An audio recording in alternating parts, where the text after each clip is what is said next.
Fact number 1, আপনি কি জানেন একজন মানুষ প্রতি ঘন্টায় 100 কিমি বেগে হাঁচি দিতে পারে, যা একটি চিতাবাঘের দৌড়ানোর গতিবেগের চেয়েও বেশি। তবে দুর্ভাগ্যবশত একবার হাঁচি দেওয়ার ফলে আমরা প্রায় 1 লাখ জীবাণু নাসারন্ধ্র দিয়ে নাসারন্ধ্রের বাইরে পরিত্যাগ করে থাকি। ফ্যাক্ট নাম্বার 2, বন্ধুরা আমরা সাধারণত ঘামের দুর্গন্ধ দূর করতে বিভিন্ন ধরনের সুগন্ধি দ্রব্য ব্যবহার করে থাকি।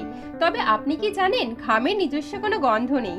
আসলে আমাদের ত্বকে থাকা ব্যাকটেরিয়াগুলি ঘামকে ভেঙে দেয়, যার ফলবশত দুর্গন্ধের সৃষ্টি হয়। ফ্যাক্ট নাম্বার 3, টম এবং জেরি একটি বিশ্বখ্যাত কার্টুন যা ছোটদের মধ্যে নয় বড়দের কাছে সমান জনপ্রিয়। তবে এই প্রিয় বিড়াল এবং ইঁদুরের নাম আসলে টম এবং জেরি নয়, তাদের আসল নাম হলো চ্যাপসার এবং জিনক্স। তবে তা বেশিরভাগই মানুষই জানে না। আমার ভিডিওটি আপনাদের জন্য একটু ইনফরমেটিভ হলে অবশ্যই চ্যানেলটিকে সাবস্ক্রাইব করুন, একটি লাইক দিন এবং থ্যাঙ্কস ফর ওয়াচিং।